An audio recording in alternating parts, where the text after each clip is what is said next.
Este es el canal de la libertad, el de la justicia y la paz de nuestro pueblo, la señal de las leyes y la transparencia, Ventana de la Verdad, por la Venezuela que todos queremos, Capitolio TV. Buenas tardes. Muy bien. Primero dicen que las comparaciones son odiosas. Yo creo que es importante el contraste de lo que han sido 20 años y estilos de presentaciones de plan, que llevan más de 2 decenas de planes y los resultados. Ya hablaba el doctor del diagnóstico actual, institución de seguridad ciudadana, y contrastar con lo que es la presentación de un plan estructurado, con áreas, con objetivos bien puntuales, con tareas asignadas en cada una de esas áreas, y reconocer entonces el trabajo de técnicos, de tecnopolíticos, de especialistas en cada una de las materias, a diferencia de lo que ha sido años de, disculpen la expresión coloquial, toderos, improvisados y sobre todo deshumanizados. Creo que contrasta claramente con el respeto a los derechos humanos, a la trayectoria, al mérito, a la especialización. Así que yo les pido un aplauso a todo el equipo de Plan País, al equipo de seguridad. Es un orgullo para mí e incluso una osadía concluir este evento cuando tenemos profesionales de este nivel que están acompañando, en definitiva, una opción de futuro. Y así el contraste, porque también el objetivo de Plan País es entender que si vivimos un presente que colapsó, o colapsado, o saturado de problemas, de situaciones que antes eran cotidianas, que se han convertido en urgencias, como algo tan sencillo como, y hacía referencia el diputado Guerra, bañarse. Hoy la cotidianidad en Venezuela se convirtió en una urgencia. Hoy la cotidianidad en Venezuela se convirtió en una eterna emergencia. Y hablo desde, insisto, lavar, comer, un medicamento o simplemente pasar tiempo con la familia. Y hago este contraste porque el Plan País precisamente entiende esta situación, esta emergencia, este colapso nacional, pero pone el acento en el futuro, pone el acento en lo que debemos hacer para recuperar esa cotidianidad, para no acostumbrarnos a la emergencia, porque es lo peor que nos pudiera pasar entonces como sociedad, acostumbrarnos a una emergencia y peor, un régimen que pretende que le demos las gracias por paliar la emergencia que ellos generaron, que ellos produjeron. O sea, una de las cosas más importantes del Plan País es poner el acento en la esperanza,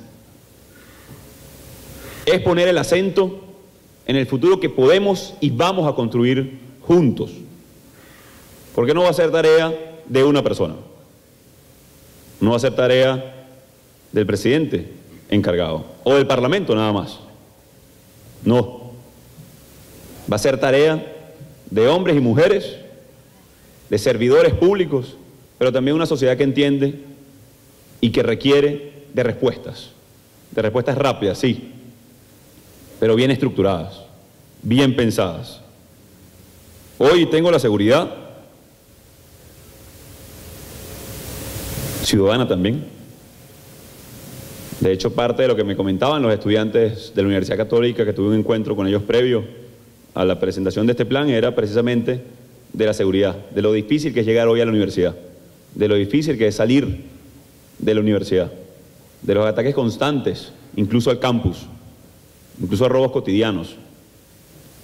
Pero tengo la seguridad que hablando con esos estudiantes, que viendo, acompañando, estructurando este Plan País, hoy en materia de seguridad que le presentamos a Venezuela, creo que no queda duda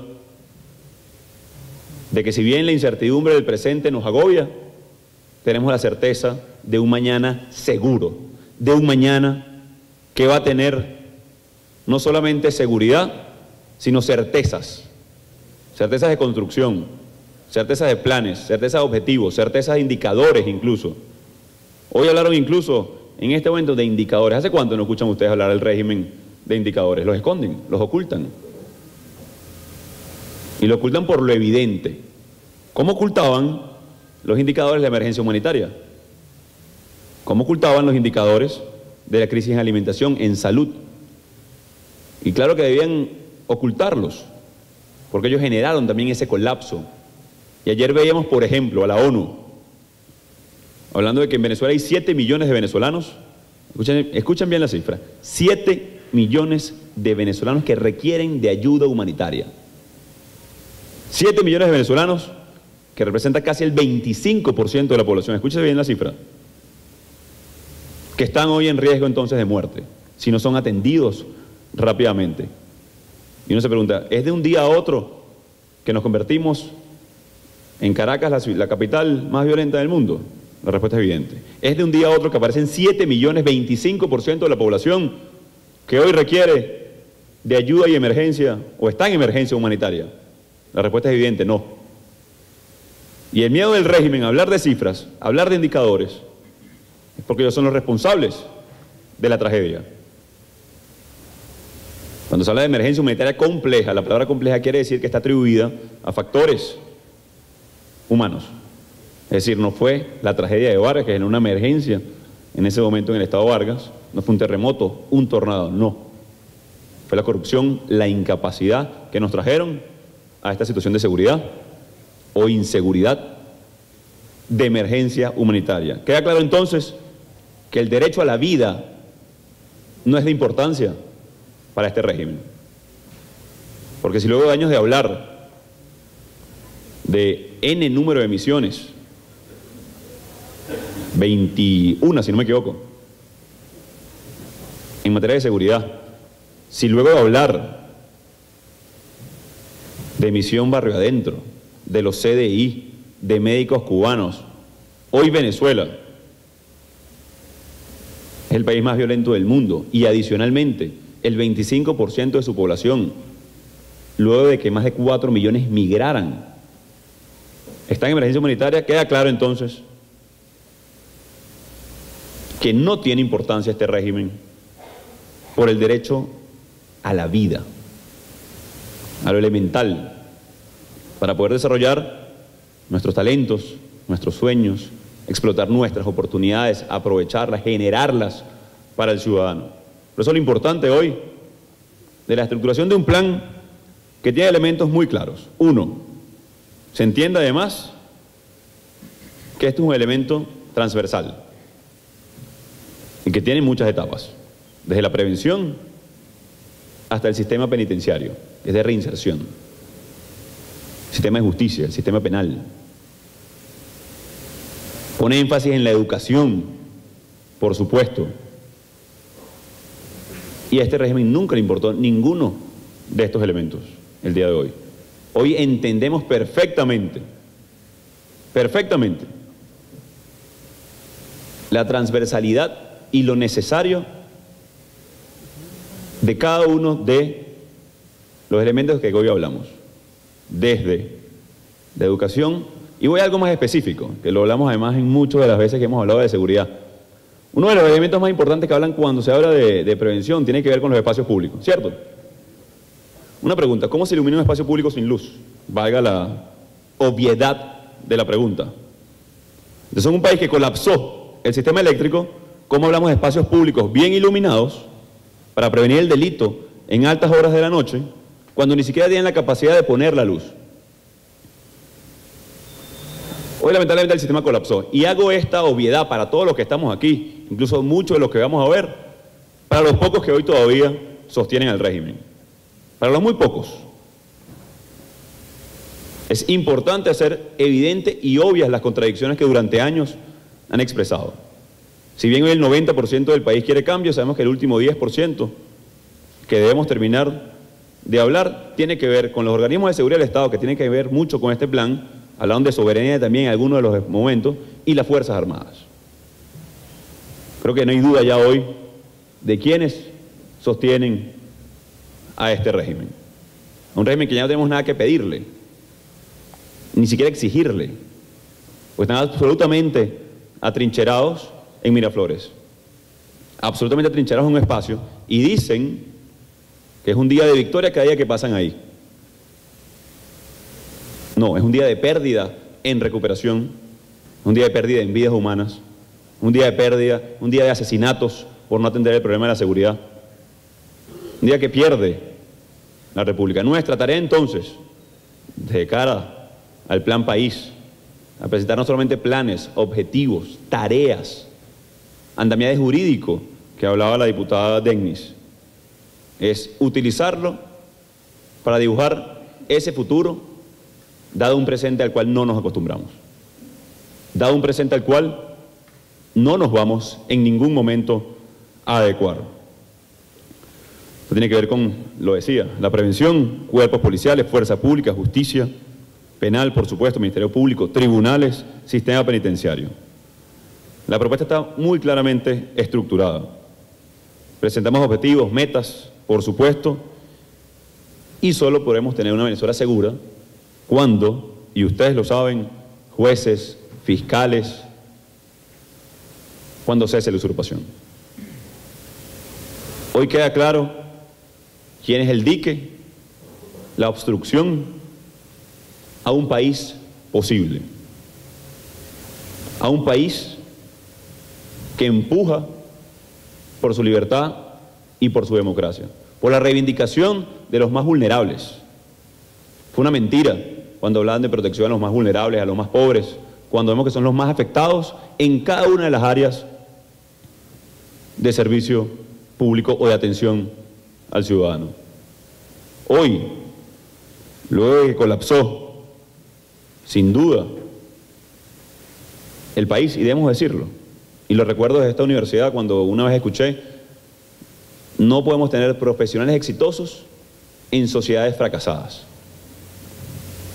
Lo comentaba hace minutos también con los estudiantes de la Universidad Católica Andrés Bello. Hoy el país colapsó, esa es la verdad. Y por eso la necesidad, por eso la ansiedad que tenemos todos de una pregunta, ¿y para cuándo? Y no como la canción, sino como la necesidad de un país de emerger, de los ciudadanos de tener certezas, de planificarnos,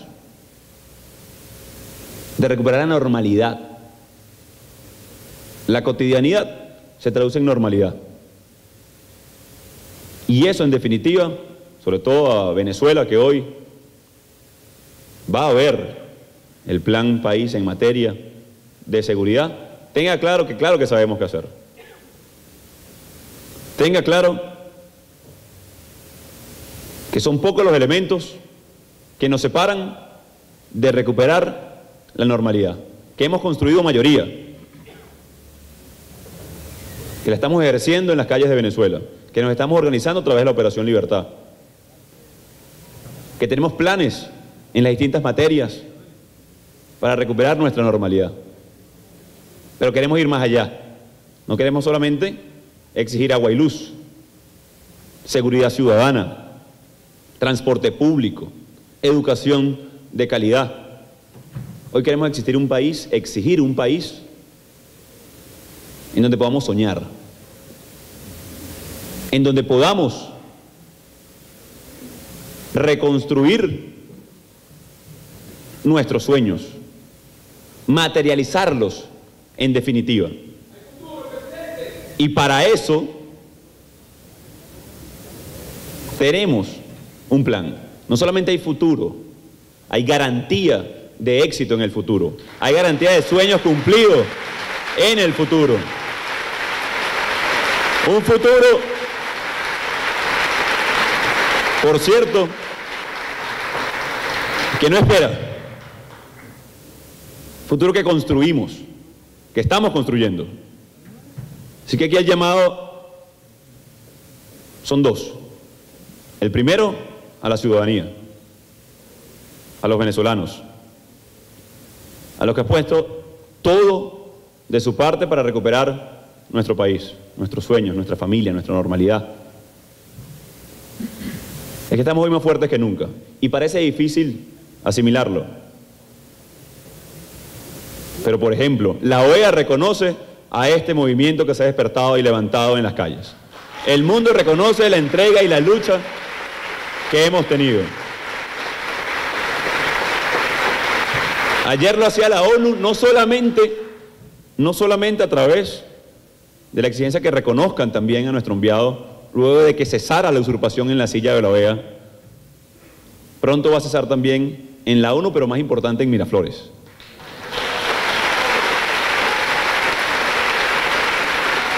Y lo que quiero decir con esto es que no pensemos que estamos solos. Aunque la oscuridad trate de apoderarse de nuestros corazones. Y el elemento más importante que nos diferencia hoy de lo que estamos pensando el 31 de diciembre del 2018 o el 1 de enero es que ha sido la luz, no la de un presidente encargado, ni todo un equipo, no, de cada venezolano que puede y sabe que ha resistido, pero no quiere mantenerse resistiendo. Quiere mantenerse avanzando. Así que el llamado a todos estos venezolanos que nos hemos organizado en Operación Libertad,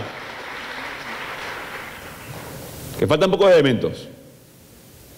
Y aquí el segundo llamado entonces, nuevamente, aprovechando que estamos hablando de seguridad, de soberanía. Creo que el único elemento que nos separa de seguridad ciudadana hoy, cuando tenemos magistrales planes, uno es la voluntad política, sin duda. Porque los planes están. Y para que llegue la voluntad política hoy, Ministerio Público, funcionarios, policías y Fuerzas Armadas, y a veces generalizar es odioso. Pero hablar específicamente puede generar incluso problemas cuando estamos en dictadura. Hoy estamos en una situación nunca antes vista. Estamos con un gobierno encargado en medio de una dictadura que persigue, oprime, secuestra parte de las armas del Estado, reprime en búsqueda de un movimiento o acompañado de un movimiento ciudadano que busca recuperar sus derechos, las competencias del Ejecutivo para estabilizar el país, generar gobernabilidad, reinstitucionalizar y tener elecciones realmente libres. En este proceso nos acompaña el mundo, los ciudadanos, como lo decía, pero falta un elemento: las Fuerzas Armadas. Creo que no es secreto en este momento. Presentamos una ley de garantías y amnistía aparentemente insuficiente hoy para comunicarnos como nunca antes con un sector que no lo habíamos hecho, y es la verdad también. Hoy le decimos a ese sector de las Fuerzas Armadas, al cual le hablamos del 5 de enero, por cierto, claramente, que no estamos pidiendo rebelión, todo lo contrario. Estamos pidiendo lealtad a la Constitución, lealtad a los derechos humanos, lealtad a Venezuela, lealtad a sus ciudadanos, a su familia, en definitiva.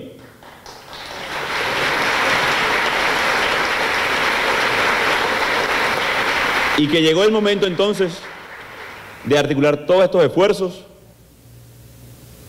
en materia de seguridad, de soberanía, que también hay que incluir, porque lo que sucede en el sur del país, y ustedes lo saben muy bien, con respecto a la presencia de irregulares en suelo venezolano, extrayendo oro para financiar incluso la compra de armas, va a tener un rol importante también las Fuerzas Armadas en ese proceso de recuperación de soberanía y por ende de seguridad también. No solamente el rol que van a tener en la transición, sino también en la recuperación del país. Quería aprovechar materia del Plan País para hablar claramente a ese sector de las Fuerzas Armadas. Vimos como otros países del mundo en este momento ya no le exigían a un régimen dictatorial, le exigían a las Fuerzas Armadas, a los organismos de seguridad del Estado. Y lo que requiere eso es organización. Lo que requiere eso es, porque la voluntad la tenemos, la mayoría la ejercemos, la comunicación la construimos, que por cierto, revisen, hablando de comunicación, y lo importante de comunicar luego que salgamos, lo que sucedió aquí hoy, sobre todo lo que estábamos hace poquito de aquel lado. Hace 2 días, cuando aceptaron a nuestro embajador ante la OEA, pocos canales pudieron retransmitir la información, porque lo prohibieron. Debemos ir más allá entonces en la difusión del plan. Diputado Mejía, diputado Guerra, creo que hoy poner acento en el cese de la usurpación, en el gobierno de transición y en las elecciones libres es el centro de esta política, pero que cada una de esas etapas tiene contenido, tiene elementos de los cuales acompañar. Que en definitiva, el cuándo o para cuándo, teniendo ya todos los elementos, hemos construido las capacidades, lo vimos el 5 de enero, movilización ciudadana, respaldo internacional, y ese mismo día del 5 de enero hablamos de un elemento, las Fuerzas Armadas. Trabajemos entonces como sociedad, como ciudadanía, entendiendo y no borrando el pasado, por cierto, sino la relación que hemos tenido durante años como sociedad con ese cuerpo, que ha sido agrio, es la verdad, en momentos de represión, en muchos momentos. No estamos descartando ni olvidando eso. Estamos poniendo el acento en lo necesario para definitivamente que cese la usurpación en Venezuela. Ya no hay nada que hablar ni que negociar con el dictador. La soberbia, las ansias de poder que los llevaron a destruir al país, a colocarnos en los peores índices de inflación, de acceso a servicios, electricidad, agua, transporte público, en los peores escalafones de corrupción. Creo que ya no hay nada que hablar con ese régimen, pero sí con muchos sectores de la sociedad que ya ven evidentes las contradicciones cuando se reconoce, y debo repetirlo, porque es muy grave lo que pasó ayer con el reconocimiento de la emergencia humanitaria compleja en Venezuela por parte de la ONU. Muy grave. 25% de la población en riesgo de muerte significa eso. ¿Dónde quedó entonces todos los planes en materia de salud o seguridad? Ya el tiempo pasó. De aquí en adelante, la exigencia entonces será de cara a esos sectores, empleados públicos, organismos de seguridad, para que nos acompañe en una lucha definitiva por recuperar la democracia, la libertad, la normalidad, el futuro, nuestros sueños cumplidos en Venezuela. La oportunidad que tenemos es la que nos hemos labrado. Este momento, hoy, ahora, 2019, no llegó de gratis. Llegó producto del sacrificio de años. No solamente de visibilizar las víctimas, también acompañarlas. Pero también entendernos no como meras víctimas, sino como sobrevivientes que pujan, que empujan, que avanzan en la construcción de un país. Hoy podemos decir que Venezuela sobrevivió a la dictadura, pero que nos faltan dar algunos pasos. Que la democracia y la victoria será completa cuando podamos decir hay justicia en Venezuela. Cuando muy pronto, cuando vayamos a un tribunal, no sintamos miedo, sino certezas de que el desenlace será en el marco del Estado de Derecho. Cuando veamos y tengamos la seguridad de que podemos salir caminando de nuestra casa a las 9 de la noche. Algo que debería ser cotidiano, lo estamos colocando hoy como una aspiración. Pero también habla, insisto, de que no va a ser entonces la dictadura la que logre apagar nuestros sueños, sino que estos elementos están aquí, los presentamos al país, agradecido con el plan, o la comisión, mejor dicho, que ha llevado este trabajo, orgulloso de sentarme o presentarnos ante el país con hombres y mujeres que han dedicado su vida al esfuerzo y el servicio de los demás, Y tenga entonces la certeza, Venezuela, que la Operación Libertad, que el Plan País, que las elecciones libres son una conquista de todos los días, que estamos cada vez más cerca de recuperar a nuestra Venezuela. Dios los bendiga, muchísimas gracias. Este es el canal de la libertad, el de la justicia y la paz de nuestro pueblo, la señal de las leyes y la transparencia, Ventana de la Verdad, por la Venezuela que todos queremos, Capitolio TV.